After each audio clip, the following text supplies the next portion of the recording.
밥벌이의 지겨움, 김훈, 생각의 나무, 2007. 눅눅하지 않은 삶 속의 숨은 그림 찾기.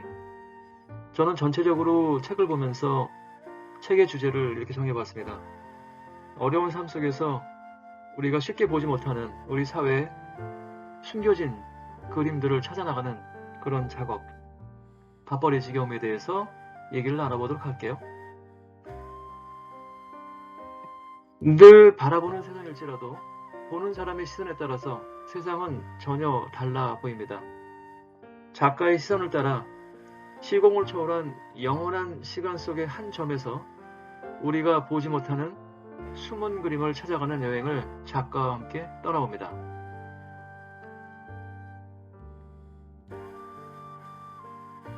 오랜 기간 기자 생활을 했던 작가의 사회를 바라보는 예리함이 드러납니다.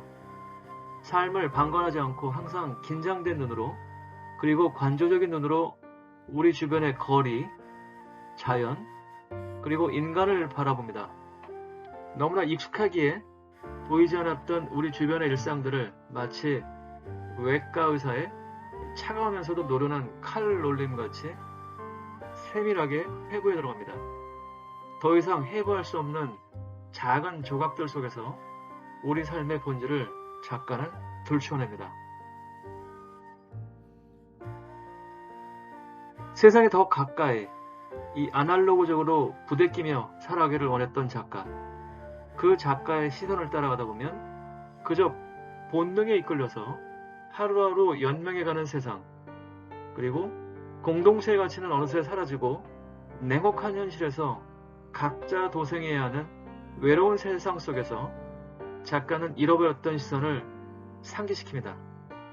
그 시선 속에서 고단한 삶의 무게와 더불어서 새롭게 드러나는 인생의 향기가 느껴집니다. 언뜻 스쳐 지나갔기에 인식하지 못했던 단단한 삶의 응어리들이 해체되어서 먼지처럼 내게 다가오는 것 같습니다.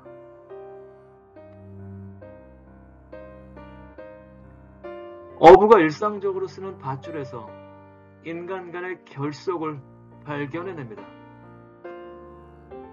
해질녘 폭우에서 공간과 시간의 흐름을 발견해냅니다. 그리고 한 송이 꽃에서 당당한 고독의 의미를 찾아냅니다. 또한 죽음을 바라보는 그의 시선에서 진한 연민의 정이 느껴지기도 합니다.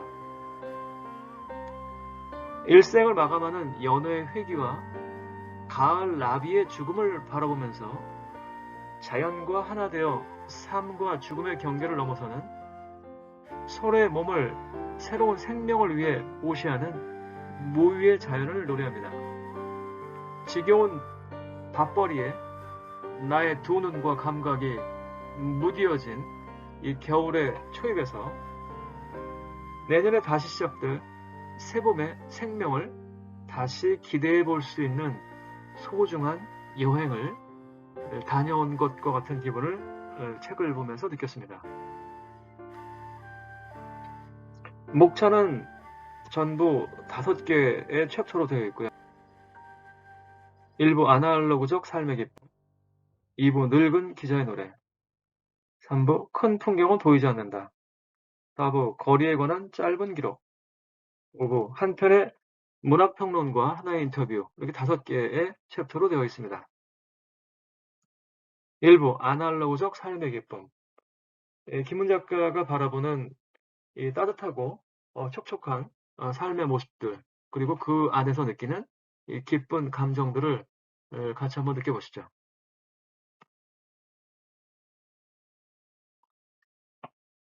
살아있음에 대하여. 개의 몸을 앞으로 나아가게 하는 것은 다리가 땅을 밀어내는 저항이다.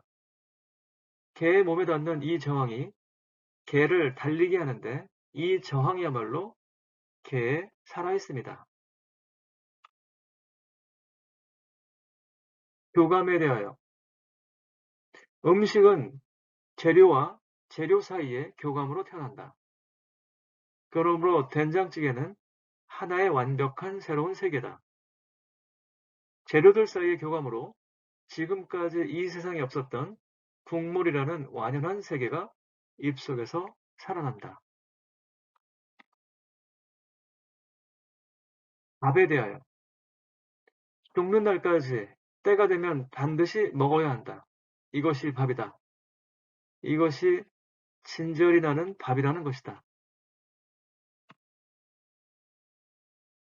남성에 대하여 남성성의 본질이란 아마도 결핍일 것이다. 스스로 결핍이 아니라면 남자들이 여자를 그리워할 리가 없을 것이다. 남성성의 본질을 이 결핍이라고 하는 단어를 통해서 표현한 것이 인상적입니다. 가슴 성형에 대하여 늘어지려는 것을 자꾸만 끌어올리니까 부작용이 생긴다. 생명이나 자연은 인간이 거기에 의미를 부여하지 않아도 이미 스스로 본래 그러함처럼 아름답고 편안하다. 외로움에 대하여 이 외로움은 완벽한 존재의 모습을 갖춘 것이어서 살아있는 모든 것들은 본래 혼자일 뿐이라는 운명을 일깨운다.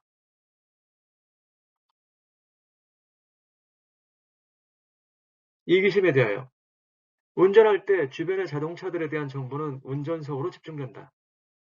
그래서 운전자는 자신이 세계의 중심이고 도로의 중심이라는 착각에 빠지기 십상이다. 그래서 만인이 만일적이고 일인대 만인의 싸움 속에서 서로가 서로를 겁주는 판이다.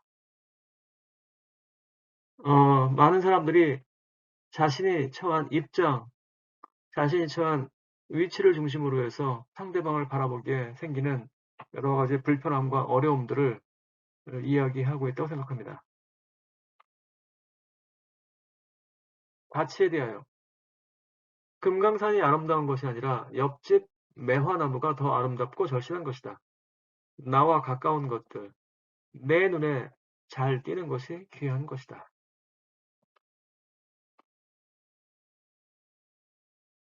살아있음에 대하여 땅은 내 몸의 근육에 물리적으로 저항하고 내 몸의 근육이 그 저항에 다시 저항함으로써 살아서 앞으로 나아간다.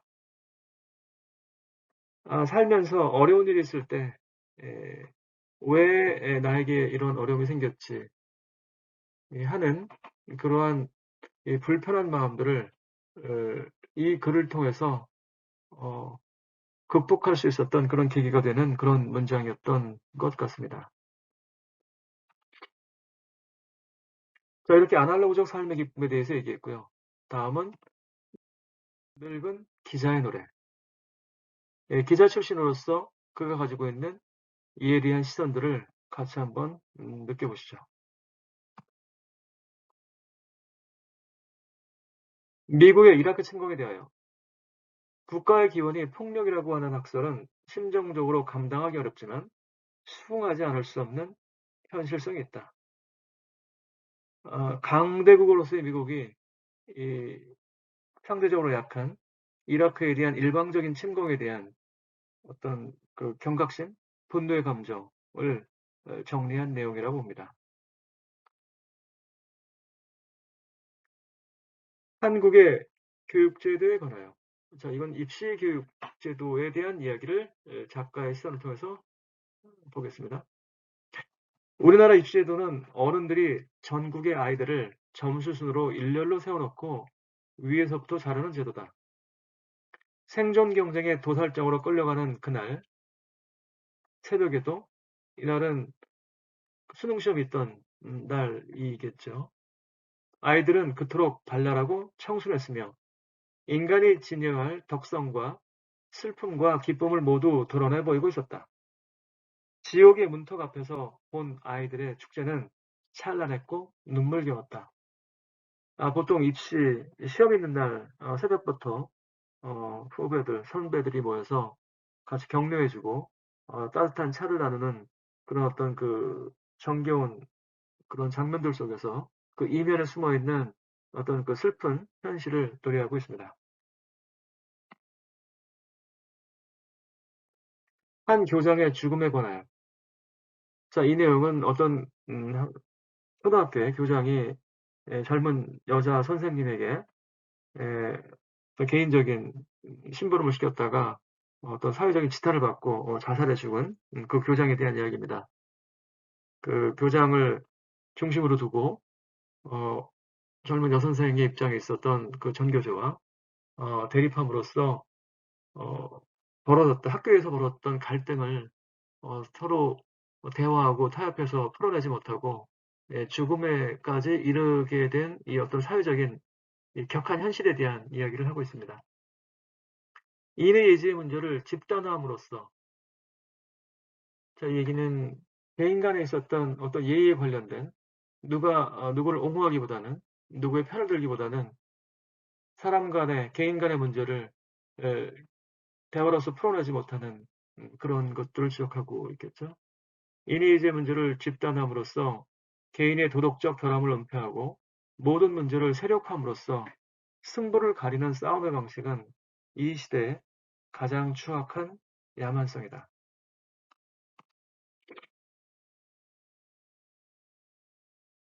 자, 히딩크에 관하여 그 2002년도 월드컵 때 그 히딩크가 감독을 옴으로써 이 한국 사회의 뿌리 깊은 어떤 그 서열주의, 뭐 학연지연 이런 어떤 인맥을 통해서 트레이닝하고 관리하는 그러한 시스템을 넘어서는 어떤 그 합리적이고 선진적인 조치를 취해서 대한민국 축구를 한 단계 업그레이드 시켰던 히딩크에 관한 이야기입니다. 축구든 먹고 사는 일이든 간에 사회 전체의 보편적 합리성이 확보되지 않고서는 늘 자신의 운명으로 자신을 올가매는 다승자박의 비극을 거듭하게 돼 있다.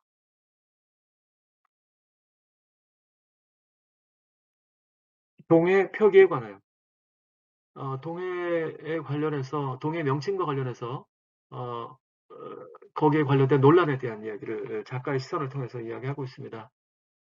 그 동해 표기를 일본어라고 하는 것에 대한 어떤 문제 제기를 통해서 동해로 표기해야 된다라고 하는 어떤 당연한 그 대한민국의 입장. 하지만 작가는 거기에 대해서 어떤 객관성을 잃지 않으려고 하는 그런 노력이 엿보이는 규절이라고 하겠습니다. 좌와 우는 스스로 좌이거나 우일 수가 없는 것이고 그 마주보는 관계 속에서만 비로소 좌이거나 우일 수가 있을 것이다. 자, 어떻게 본다라면은 대한민국의 입장에서는 동해로 표기하는 것에 대해서 일본의 입장에서 봤을 때 그것이 동쪽일 것이냐라고 하는 이 객관성에 대한 문제 제기를 하는 그러한 글귀라고 봅니다.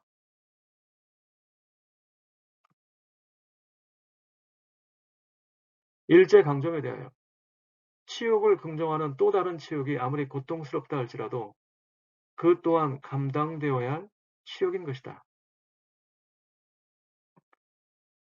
과거에 있었던 힘들었던 어떤 상처들에 대해서 받아들이고 인정하고 그리고 그걸 통해서 한 단계 업그레이드 하고 싶은 그런 작가의 의도가 엿보이는 문장입니다. 자, 이렇게 늙은 기자의 노래를 얘기했고요. 자, 3부. 큰 풍경은 보이지 않는다. 작가가 세상을 바라보는 어떤 관조적인 그런 어떤 깊이 있는 시선이 느껴지는 그러한 챕터 내용들이라고 보겠습니다. 서해안 옥구염전에서 좋은 소금은 폭염 속에서 고요히 온다. 인간이 가장 고통스러운 날에 가장 향기로운 소금은 인간에게로 온다. 염전에서 일하는 그 강한 그 힘든 노동 속에서 귀한 소금을 얻어내는 그런 과정 속에서 이 인간이 느끼는 고통과 그 다음에 인간이 느끼는 향기로운 그 맛이라고 하는 양면성에 대한 이야기를 하고 있습니다. 만경강 갯벌에서 먼 것들은 그 풍경을 바라보는 자를 눈멀게 한다.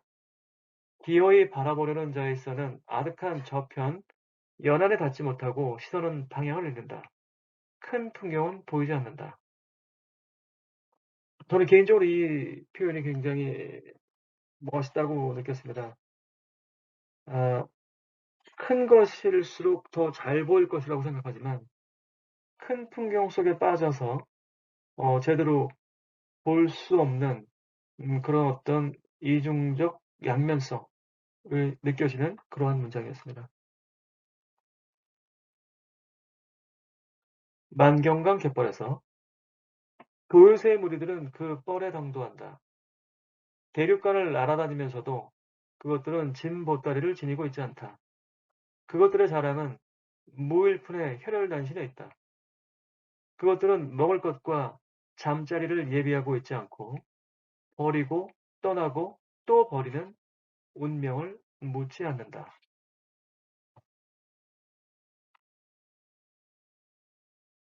섬진강 하구에서 꽃은 꽃 한 송이로서 아름답고 자족한 세계를 이룬다. 꽃은 식물의 성적인 완성이며 존재의 절정이기 때문이다. 그래서 꽃은 스스로 자지러진다. 꽃에는 그리움이 없다.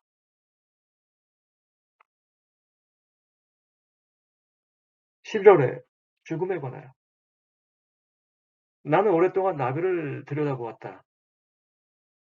나비는 바람에 날개를 뜯기면서 애초에 바람이었던 것처럼 바람에 포개지면서 풍화하고 있었다. 나는 나비들이 바람 속에서 죽는다는 것을 알았다. 죽어서 바람이 되어 들판 저쪽으로 불어간다. 나비가 11월에 죽는다고 합니다. 일생을 다 마치고 죽는 과정 속에서 자연과 하나 되어지는 그러한 과정을 이야기하고 있습니다.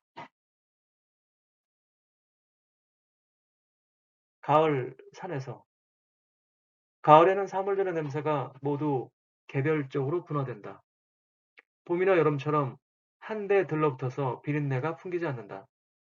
그래서 코는 가을에 바쁘다. 킁킁거리며 온 천지 사물의 냄새를 맡아야 하는 것이다. 자작나무는 어떠한 시간도 기다리지 않는다. 자작나무는 모든 시간과 모든 계절 속에서 하나의 완벽한 축복에 도달해 있다. 기다림이란 얼마나 헛된 낭비인가. 가을 자작나무 숲에서 나는 기다림 없는 시간을 꿈꾼다.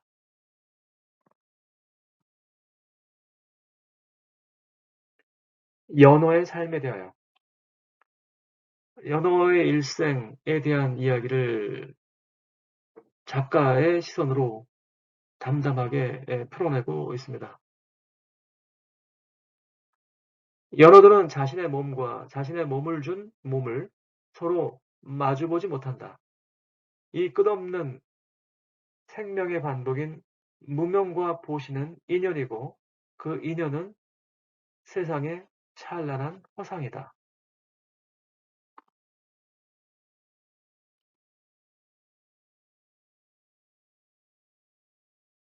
사부 거리에 관한 짧은 기록.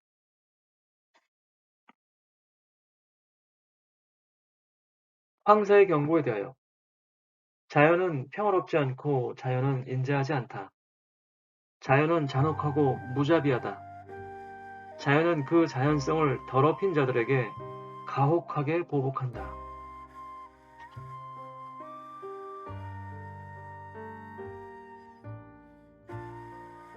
자, 5부 한편의 문학평론과 하나의 인터뷰. 노동에 관하여 놀 때 인간이 온전해지고 깊어지는 걸 느꼈다. 기자를 보면 기자 같고 형사를 보면 형사 같고 검사를 보면 검사같이 보이는 자들은 노동 때문에 망가진 거다. 뭘 해먹고 사는지 감이 안 와야 그 인간이 온전한 인간이다.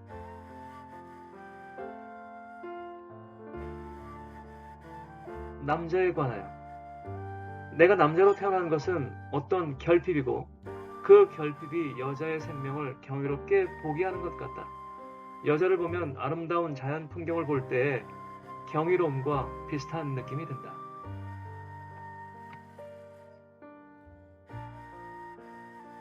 소통에 관하여 나는 기본적으로 인간과 인간 사이의 소통이 불가능하다고 생각한다.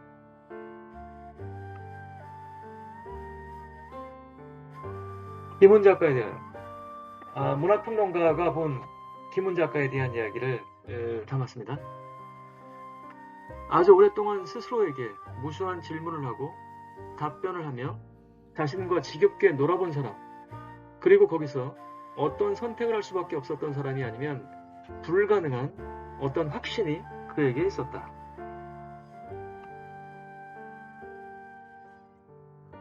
전체적으로 중요한 문장들을 통해서 작가의 세계를 한번 따라가 봤습니다.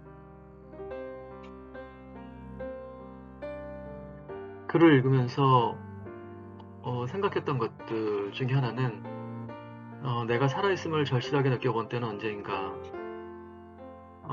작가의 글을 읽으면서 작가는 정말 세상을 스스로가 살아가고 있구나 라고 하는 생각을 해봤습니다. 과연 일반적으로 봤을 때 내가 어떤 세상의 그런 부대낌에 의해서 사라지는 것인지, 아니면 내가 세상을 바라보고 해석하고 능동적으로 살아가는 것인지, 그렇게 혼란스러울 때가 많았었고요. 작가의 시선을 통해서 과연 그는 세상을 살아가고 있구나 라고 하는 생각을 해보기도 했습니다. 너무나 익숙해서 그 가치를 잊고 있었던 것을 찾아본다면 어떤 것이 있을까? 작가는 우리가 너무나 익숙해서 그 의미와 가치를 잊고 있었던 것들을 숨은 그림 찾듯이 하나하나 끄집어냅니다. 나 자신도 너무나 익숙하기 때문에 그 가치를 잊고 있었던 것을 한번 생각해보는 그 계기를 한번 가져봤으면 합니다. 마지막으로 책의 제목을 왜 밥벌이의 지구염이라고 정했을까? 여러 가지의 의도가 있겠지만 이 부분에 대해서 한번 고민해보는 그러한 시간을 갖기도 했습니다. 이렇게 모두의 소재 밥벌이의 지경, 김은 작가의 글을 통해서 나 자신과 세상에 대해서 한번 생각해보는 그러한 시간을 가졌습니다.